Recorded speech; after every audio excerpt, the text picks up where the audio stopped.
Welcome to Manage This, the podcast by project managers for project managers. I'm Wendy Grounds, and with me is Bill Yates. And Bill, we're doing something very different today. It's a first for Manage This.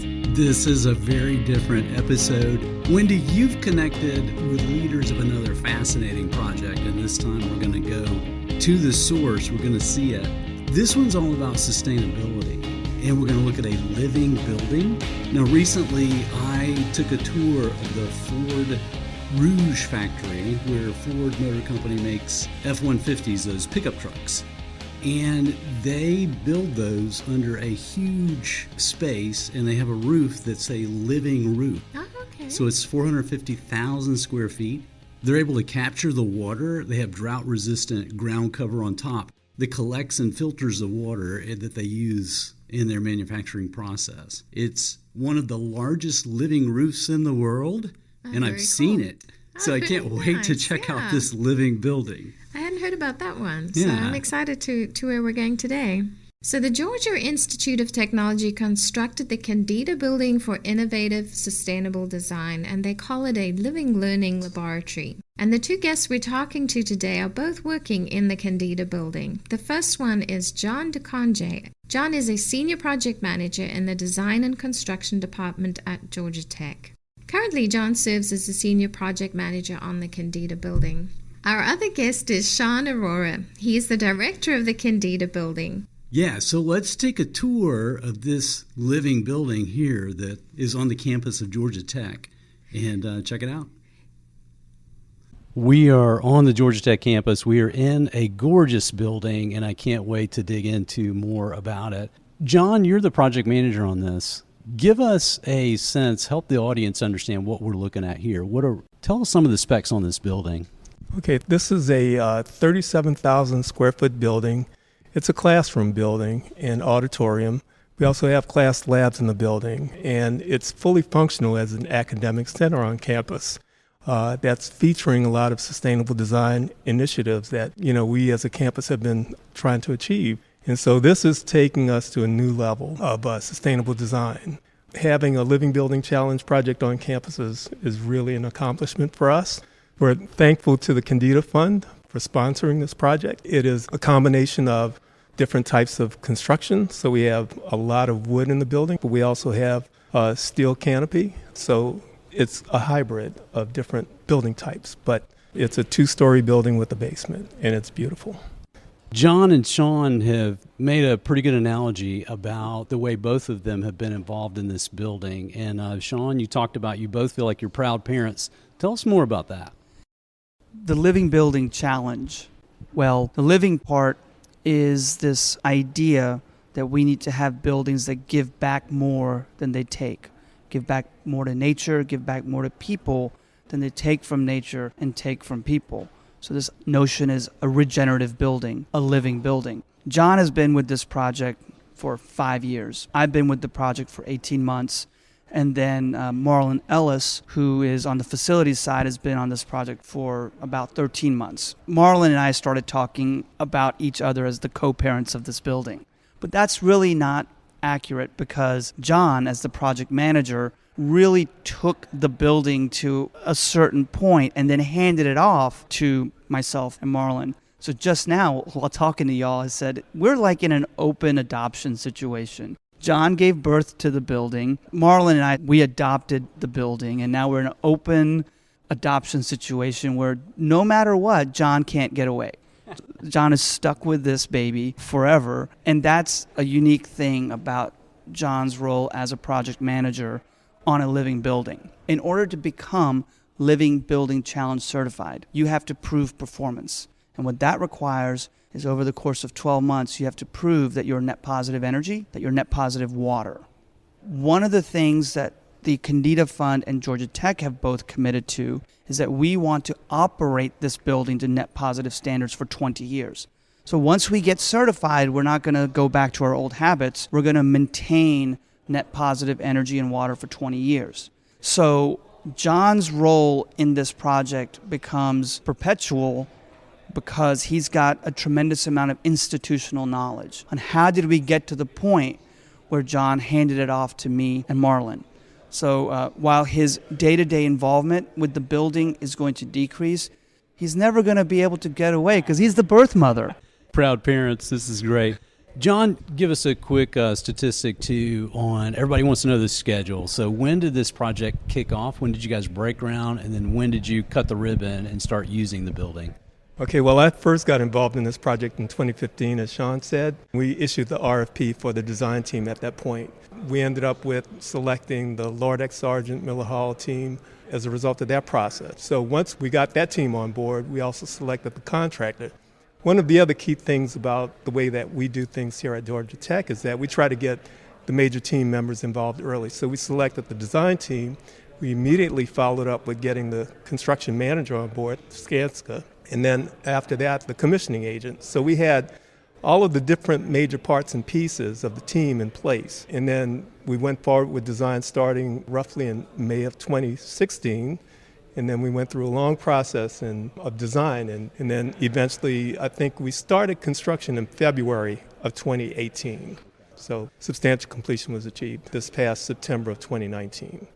Sean, tell us a little bit about the Living Building Challenge. You mentioned some petals, if you could explain what all that is about, and also tell us about the Kendeda Fund and how the building came about with that. The Kendeda Building was designed and built to something called the Living Building Challenge, version 3.1, and it's the world's most rigorous building certification program. The Kendeda Fund funded 100% of the design and construction of the building. The Kendeda Fund is a Atlanta-based philanthropic foundation. Early last decade, Diana Blank, who's the founder of the Kendeda Fund, was on a tour of the Bullitt Center out in Seattle. That was the first fully certified living building. And she said, we need this in the Southeast. It's one thing for it to be done in the Northwest. If we can do it in the Southeast, you can do it anywhere. And that began the Kendeda Fund's search for a partner. I think that Georgia Tech became the logical choice, and ultimately we formed a partnership because building to this audacious building standard is not the first time Georgia Tech has done something that's groundbreaking when it comes to sustainability. For the 1996 Olympics, we had a solar natatorium. We had a really large solar system on that building, which my understanding has remained the world's largest rooftop solar system for a long time. From the Kendeda Fund's perspective, they really want this building to be a catalyst for change across the Southeast. So that's the Kendeda Fund. That's what the Kendeda Building is. And I really haven't gone to the Living Building Challenge. Yeah, so the Living Building Challenge, to me, when I just do a quick, just go barely below the surface, it's like LEED certification on steroids. Yeah. Tell us more details. How do you reach the certification of Living Building Challenge? Well, it's great that you mentioned LEED, because green certification programs like LEED, especially LEED, allowed for this LEED on steroids to even come into place. Green certification programs have moved the market. In lots of sectors in this country, especially commercial office, if you're not building to LEED, you might as well not build. But there's a group of architects that asked the question, is it good enough to have green buildings that do less harm to the environment? In a resource-constrained world, we need buildings to do more, to give back to the environment. We spend 90% of our time indoors, so the buildings have to encourage health and happiness in their occupants. So they asked the question, if you could start with a blank slate and design a building to give back more than it takes, what would good look like? And that was the Living Building Challenge. And this organization is now called the International Living Future Institute. They looked across nature and said, is there an example in nature of something that gives back more than it takes? They came up with the flower. The flower shows up, goes away, having left almost no trace of it ever having been here, except for the seeds, the life that a flower gives. So going with the flower metaphor, the performance areas of the Living Building Challenge are called petals. In this iteration of the Living Building Challenge, there's 7 petals. Those petals are place, water, energy, health and happiness, materials, equity, and beauty. So those are the conceptual framework, the 7 petals. And in order to be a fully certified living building, you have to hit the requirements that are across all 7 petals. You can't pick and choose, which makes it different from other green building certification programs. So you got to do all 20 things across those 7 petals. Most of it occurs during the design and construction process. But unlike other green certification programs, once you build it and prove that you build it to a certain standard, you don't get the plaque. You have to prove performance. Because the two imperatives that people know the most about is net positive energy and net positive water. Those two things can only be proven once the building is fully occupied, and we got to perform to that standard over the course of 12 months. That makes this thing really challenging.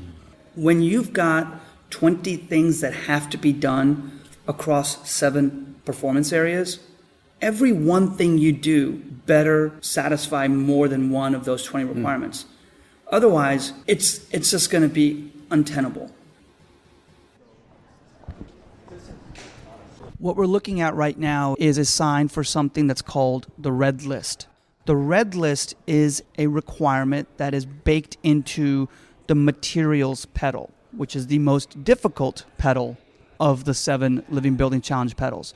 And what the red list seeks to do is eliminate 22 worst-in-class chemicals and materials known to cause harm to human health and the natural environment.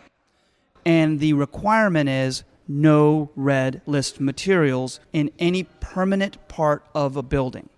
Asterisks, because you start getting into exceptions. These things are everywhere. There are things like BPA. Asbestos and lead, thankfully, are no longer everywhere, but PVC, flame retardants, chromium-6, phthalates, they're everywhere. So what we have done in this process is go through a procedure to vet every single item that has gone into this building, every permanent item. And it makes a lot of sense. We spend 90% of our time indoors. We know what we eat. We know the ingredients of what we put into our body. But aren't we putting the materials that we sit on, the air that we breathe into our bodies, and we have no idea what's in it? With this project, we told a subcontractor we can't use PVC. And they were forced to find an alternative, and turns out they like the alternative better. It's red list compliant, and it actually works better for them. Let's take a listen to John as he describes the ceiling and what went into constructing it and some of the decisions that were made. One of the great stories about this building is the net positive waste requirement. As Sean mentioned, during construction, we had to recycle as much as possible. So they recycled 99% of the construction debris from the site. But in order to get net positive, we had to look at ways to use salvaged materials, which to me, that ended up being the big surprise on this project. It was something that, we've done a little bit of before, but not on this scale. We're in the lobby of the building, and we're looking up at the underside of the roof, which is a wood structure. And you can see a combination of 2x4s and 2x6s when you look up at this deck. The 2x6s, those are the structural members. But not every member needs to be structural, according to the code. So there are 2x4s spaced between the 2x6s. So they're alternating 2x4s and 2x6s. The 2x4s are salvaged wood for movie sets. And that helped us tremendously in terms of showing that you can use salvaged products, avoid putting things in landfills, and turn it into something beautiful. It's one of those examples of something that serves multiple functions, and there's another good story behind that. In order to build this deck, the contractor, Skanska, went out and sought help from Georgia Works, which is a nonprofit that focuses on helping people get back on their feet. They may have had addiction issues or criminal records, and they're trying to get their life on track. And so they hired a few folks from that program and built these decks. And they built 489 of these panels. And so what's happened is that some of those folks have gone on to careers in construction. So Living Building Challenge, as part of the equity pedal, requires us to seek out opportunities to help others. And that was a prime example of how that happened on this project. And it's a great story. And I got to meet one of the guys, and he said that he had not worked a permanent job or full-time job since 9/11. So it was just last year that he finally got his life completely on track and was able to get a career. So this is a staircase that's leading us from the main entrance up to the second floor. The wood that is used to construct this staircase was part of the original construction of Tech Tower, the most iconic building on campus. This wood, some of it began its life trees began their life in the 1600s. They were cut down in the late 1880s to build Tech Tower. During a renovation, these pieces of wood had to be removed. Normally, they would have been mulched or thrown away. Again, because we knew this building was going to be built, we salvaged it, and now we've got alumni that come just to see this staircase because it's history. Another piece of history are all of these countertops that you see. So what we're looking at is what we call live edge countertops and benches. Those are made from trees that fell down naturally on campus. These beautiful oak trees that we have here fell down, and we turned that into furniture. That really tells a powerful story and brings a connection back to place. And remember, the first pedal is the place pedal, and another pedal is beauty. People are really attached to place, and people like beautiful buildings. I noticed when I first walked in the building, the first thing I smelled was wood. And I love that, being able to walk into a building that's this useful and you smell the fresh resource of wood right off the bat. Listening to the description of how all the thought that had to go into this building just blows me away as a project manager. And fortunately, we've got John here at the table with us who's seen this thing from birth to delivery. And Conception. Conception even. There you go. That's right. That's a great point. But John, the classic triple constraint comes to mind. When I was even researching this building, I was thinking about most project managers are thinking scope, schedule, and budget. Now, you add to that quality and safety and other features as well. But those big three, and I'm thinking, in the terms of this Kendeda building and this project, scope had to be the most difficult thing for you, the requirements, because you got these pedals and the depth of making sure that every pedal was fully satisfied. So I think project managers would say, John, you must have been overwhelmed trying to manage these requirements. How did you do that? Well, first of all, it comes with selecting the right team. Okay. And that's a key piece of this. One of the things that we did that was a little bit different than our selection process on previous projects is that we had an ideas competition. We went through a process where we publicly advertised RFQs, requests for qualifications. I think we got about 17 or so responses. We shortlisted down to 3 teams, and we took that opportunity to do an ideas competition over a 3-month period. What that did was that not only demonstrated their qualifications, but it also allowed us as stakeholders in this process and owners to get educated about what the Living Building Challenge is, what it takes to do it. One of the other things that we did in the qualifications reviews, we wanted to grow the local expertise. There weren't any teams locally that had successfully completed the Living Building Challenge at that point, as of 2015. Lord X Sargent had done some work on a project in the islands, but it wasn't built. So we required that the local team, the lead, team up with other design teams that had Living Building Challenge experience. So the 3 different shortlisted teams all had members of their team that had gone through this process previously, and that was critical. The learning curve on the Living Building Challenge was pretty significant. So you don't want to do that with someone that had never done it before. One thing, John, is jumping out at me. I have been in situations before where I'm managing a project and there's something technically in it that I don't know. I haven't been exposed to it before. Haven't had to go into it before. Did you face that with this? And did you have to go to school on these qualifications for building to that degree? How did you fake it? Well, this is actually a coincidence. Yeah. I'll give you a little bit of background. So I decided to go back and get a master's degree in facilities administration. And I was actually taking a class when I heard about the Living Building Challenge project may happen here on campus. Coincidentally, that class had a group project in which we had to study green certification systems. Okay. I selected the Living Building Challenge. So my group did that. And when I read that book, I was floored. I'm like, how is it possible to do this? Yeah. when you read it, it's pretty intimidating. It's going to be daunting. Yeah, it's got, net positive requirements, and I had a hard time understanding how can you possibly achieve that. And then it had these kind of socioeconomic components, equity and that kind of stuff, so there's the quantitative and there's the qualitative. Right. And beauty, and how do you measure that? Yeah.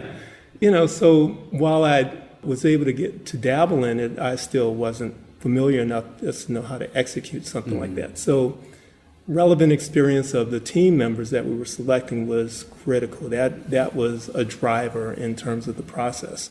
So when we went through the selection process, one of the other things we did was we had 2 touch points with each of the teams. So there were 3 teams. We had 6 visits to their offices as they were working. We were like flies on the wall. We could not give them direction so that we could keep a level playing field between all the different competitors for this project. We basically stood there and kept our lips shut and watched them work.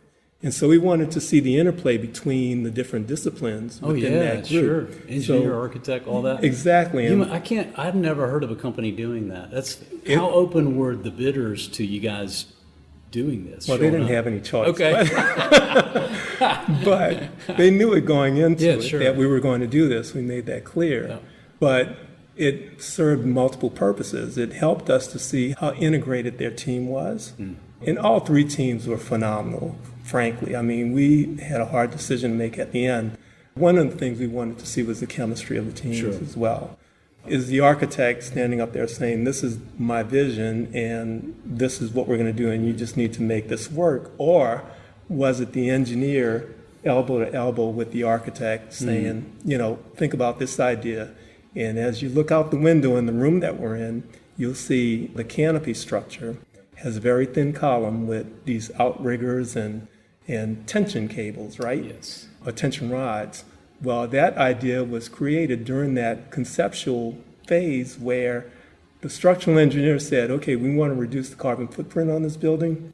How can I build this canopy using the least amount of steel possible?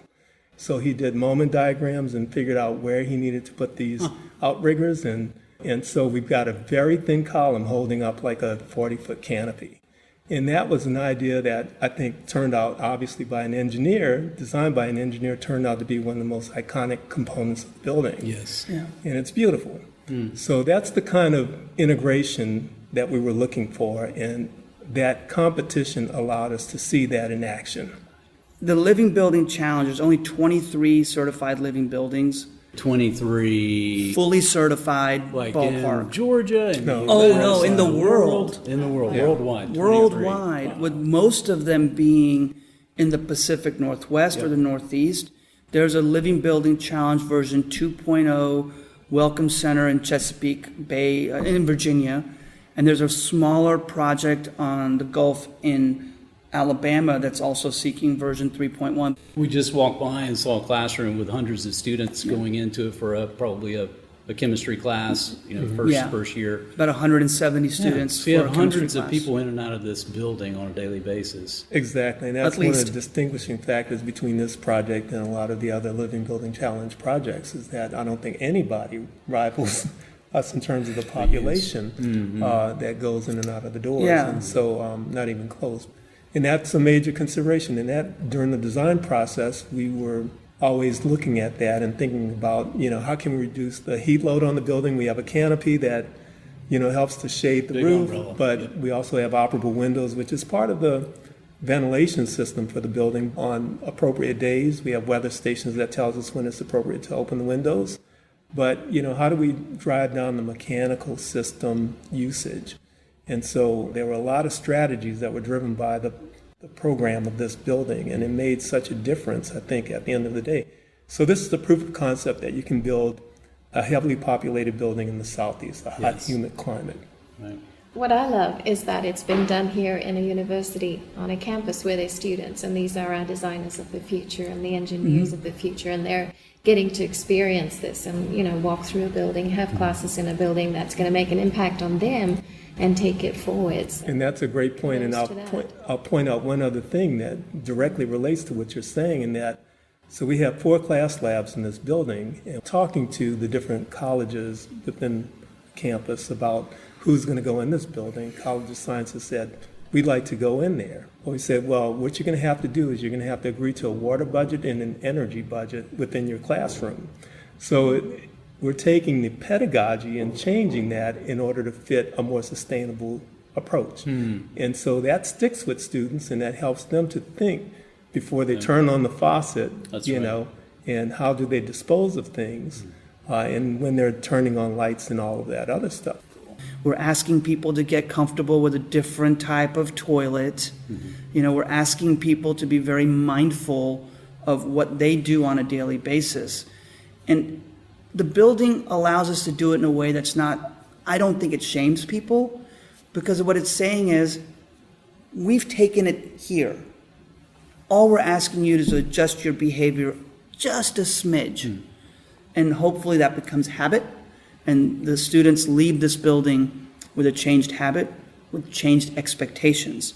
Because these students are going to be the future customers of buildings, they're going to be the future owners of buildings, and we need to set a new expectation of what they expect in the market. You guys talked about waste disposal, and we took a tour of the toilets and the composting toilets and how that works. We went down into the basement, so let's go back and have a listen to that. We have a lot of potty talk in the Kendeda Building, and there's no tour of the Kendeda Building is complete without a whole bunch of people walking out of this particular restroom. So hold on. Facilities. Hello? We're about to podcast in here. Okay. I can say this is the first podcast that I've had in this bathroom, right? Yeah. First podcast, yeah. I want to point out the wall. The slate tile has been reclaimed from the roof of Georgia Tech's Alumni House on North Avenue. The slate roof was put into place in the 1920s, was perfectly fine. There was a water leak, and so the slate roof had to be taken off, and normally that would have been thrown away. But because Georgia Tech knew that this living building was going to be constructed, and one of the requirements is to be net positive during the construction process and to divert waste from the landfill, we kind of got in front of this stuff getting thrown away and repurposed that slate to be used on this wall. So the slate got initially put onto a roof in the 1920s and would have been thrown away, and now it's in the Kendeda Building and will outlive all of us, which begs the question, why are we throwing away perfectly good stuff? But if you hear the hum in the background is a very unusual and unique toilet. And this is really a story of how going to the restroom in the Kendeda Building is part of the global climate solution. In Georgia, the vast majority of our electricity is produced by burning fossil fuel. Electricity has got a lot of carbon pollution baked into it. Why are we going to the bathroom in water that's A, drinkable, but B, has that much carbon pollution baked into it? So what we've done in the Kendeda Building is use rainwater for foam flush toilet. That only takes about a tablespoon per foam flush. And then we treat that sewage on site. One of the things that occurred during the design phase was just an analysis of water consumption and how can we cut that down. And just in general, you know, being net positive water, we had to do a pretty significant analysis on that. And Living Building Challenge requires us to either use a black water system or composting system. So we did the side-by-side comparison, and the composting system was by far the more economical approach. So there was a little bit of training, I think, the first few weeks that had to happen. But if you look, we're in the restroom and now we're looking into the stall. One of the things that happens that's different about this is that you don't touch anything. You step into the stall and automatically the toilet starts to foam up. And the reason for that is it's priming the bowl for use. So all you have to do is go in, the foam starts up, you hear that hum, and the foam is going, and now you go in and you use the restroom, and then you leave, you walk out. That's all you have to do, and the rest of the foam helps all the waste matter to go down into composting bins, which are located in the basement. And we'll take a look at that in a minute. I have to tell you, there's no icky toilet smell here. This is a beautiful, clean room, and I'm really impressed. This is quite phenomenal. On any given tour, we do spend a lot of time talking about what happens to things that we throw away. When we talk about waste, I'll just throw it away. Where's away? Where does your, when you go to the bathroom, where's that stuff go? Where's the icky stuff go? It goes away. There is no away. We need to do away with this notion that we throw things away and things go away. We need to understand it all stays on this planet, and we need to manage our waste ourselves. And in some cases, what we think is waste is actually an asset, because what we do with it turns it into waste. If we thought about it differently, it would be an asset. So when you go to the restroom here, we don't connect to the sewer. It's a 37,000 square foot building with 6 restrooms, does not connect to the sewer. We take that waste and turn it into an asset. It turns into compost. Rainwater, normally in a normal building, would be stormwater runoff. We capture 41% of that rainfall and turn it into the water that we then use in our toilets and in our sinks. So what would be a problem ends up being an asset. So for project managers thinking about any type of project, how do you take a problem, think of it differently, and turn it into a solution? So we're in the basement now, and we're looking at the real working machinery of this building. And one of the things we're looking at right now are the tanks for the water system. So we have a condensate tank, which captures all the condensate from the mechanical systems, and that condensate water is pumped to the irrigation system outside, so we use that to water the plants. And then the other part of this is the potable water system. So we're looking at a concrete wall straight ahead. On the other side of that concrete wall is the potable water cistern. So that's a 50,000 gallon cistern that we capture water from the roof, and it channels through pipes down into the cistern, and then it goes through this filtration system that we're looking at, where it has carbon filters, and there's also UV to get rid of the biological stuff, and then it goes from there into what we call holding tanks. So we have day tanks to provide us a 5-day supply in case the system's down and we have to do operational repairs or something like that. We are in the process now of working with the EPD to get a permit to operate this, so we're currently on municipal water until we get that permit. Here we are. This is where almost all of our tours end, in front of 6 green buckets, like giant buckets. And then there are 2,000 gallon tanks. In a interview that John and I had for NPR, I referred to this as, we built outhouses inside. And oftentimes people say, oh, you guys have that super high-tech building. Well, this is a pitchfork. So it's not that high-tech, because some of the stuff we do here is positively low-tech, this being one of them. The entire composting toilet system, there is technology and engineering associated with it. But the way that we break down that waste material, we are leveraging nature. That's what nature does on a daily basis. So what I'm doing right now, and everyone's laughing, is I'm slowly leaning towards the lid of one of the green boxes. And I often stop and do this because there's this anticipation. People are like, what are we going to see? What are we going to smell? And so I just, I prolong the process. I prolong the pain. And what I'm about to do is the most anticlimactic thing on this tour, because I open this lid and everyone goes, oh, that's it. I want to assure you that I'm not smelling what you think I'd be smelling in the basement. What you see here is pine shavings. Pine shavings is the bulk that is needed to help break down the biosolids. Most of the biosolids is in fact liquid. So what happens is deposits end up here at the top of the bin. The decomposition process, the natural process, takes time. Most of what's broken down is liquid. So this sump pump right here takes the liquid and puts it into one of these 2,000 gallon tanks. The actual solid that's left is bulked up with the pine shavings, and it's going to take years and years to accumulate. The only local example we have that we know of is South Face Energy Institute. They've had a smaller version of this same exact system for 10 years, And just now, their solid is getting to the point where they're going to have to move it out. What we have to move out more frequently is the liquid. So what we're looking at right now are two 1,000-gallon tanks. And this gets back to the climate solution. The end product of this is fertilizer. So not only do we save a lot of electricity by using natural processes in-house, at the end of the process, instead of having a waste product, we have a beneficial product.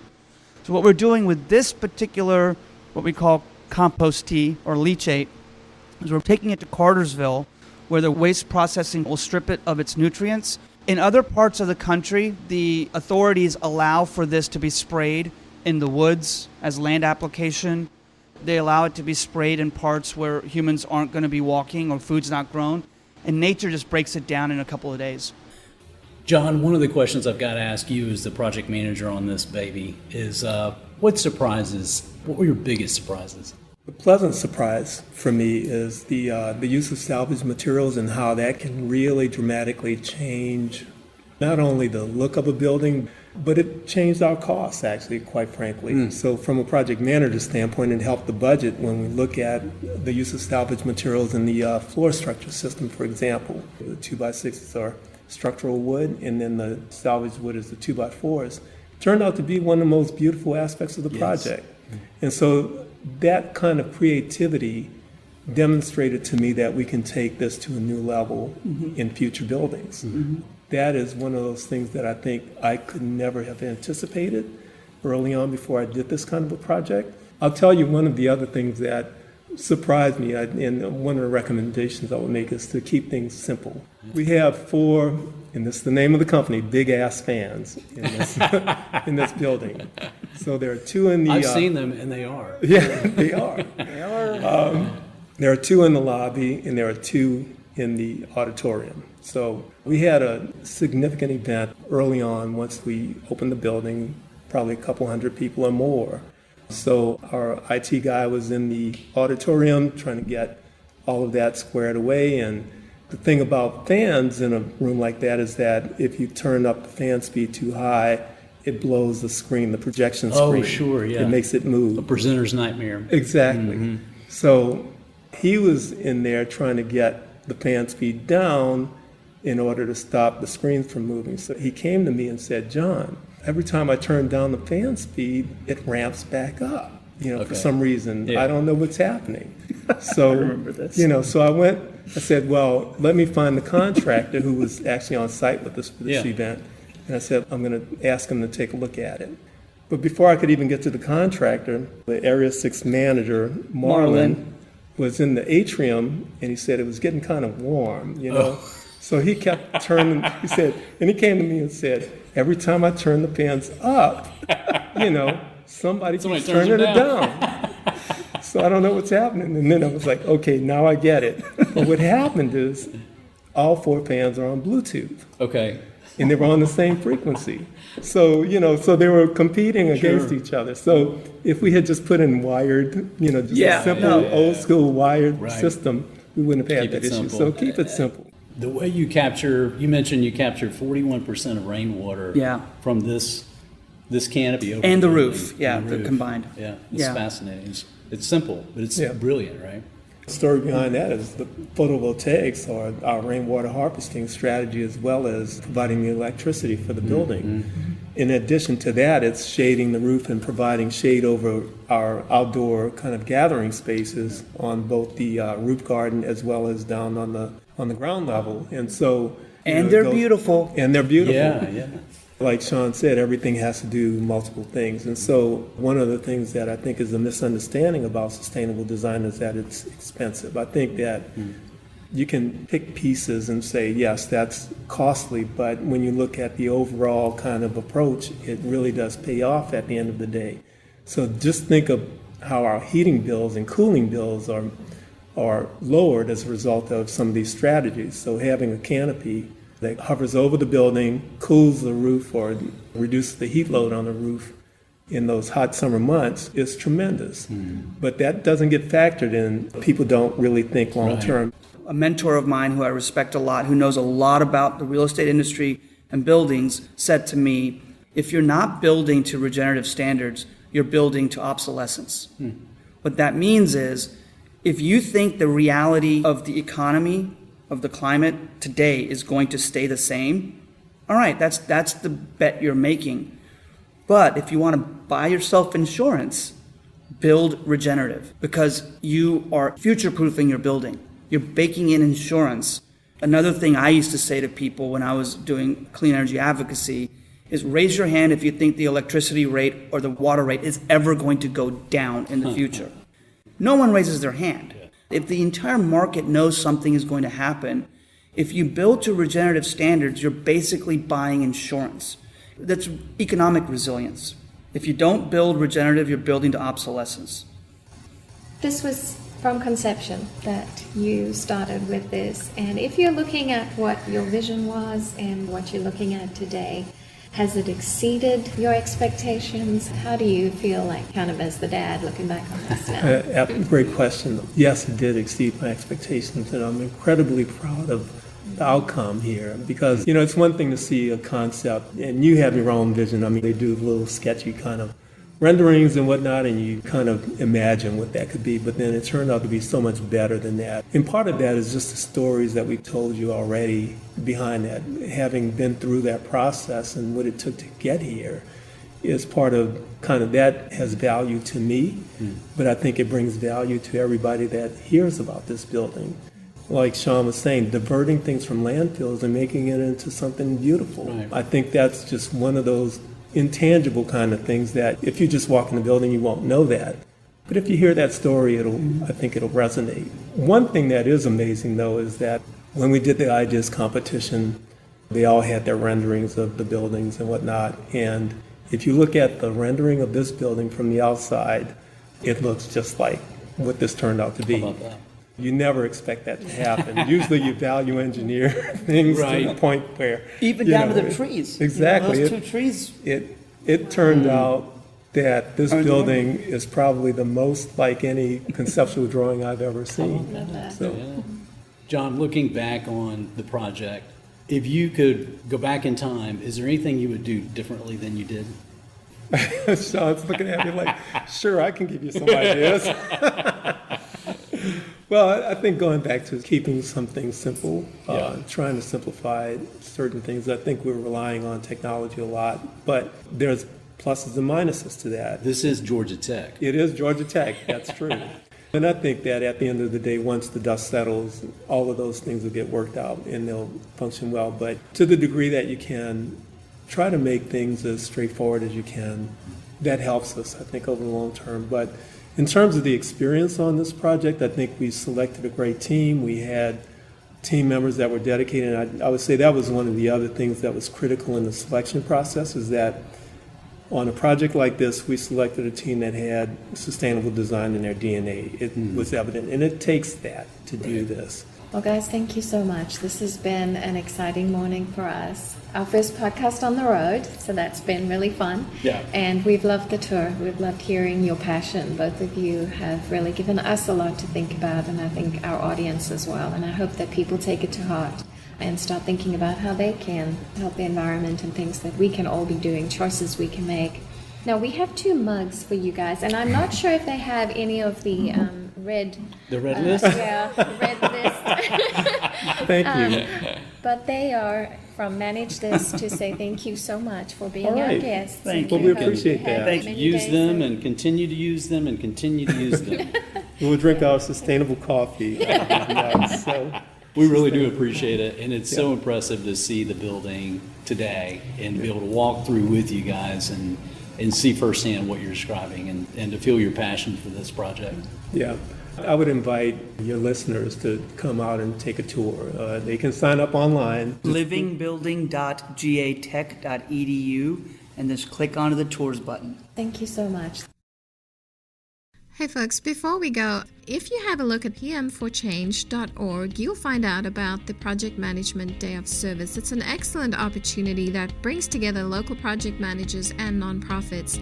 Kendall Lott is the Executive Director of Project Management Day of Service, and he has an excellent podcast called PM Point of View. Go and take a listen. Kendall also mentioned another great podcast by Laura Barnard called PMO Strategies Podcast. They recorded episode 34 called The Impossible PMO. It's worth a listen for a meaningful discussion relating to forming a team to do volunteerism. I will put the link in this episode transcript if you'd like to take a look at these podcasts. And finally, just a reminder to our listeners about the free PDUs you just earned for listening to this podcast. To claim them, go to velociteach.com, click where it says Manage This Podcast at the top of the page, and you'll see a tab that says Claim PDUs. Click right there and you'll be guided through the steps. Until next time, keep calm and manage this.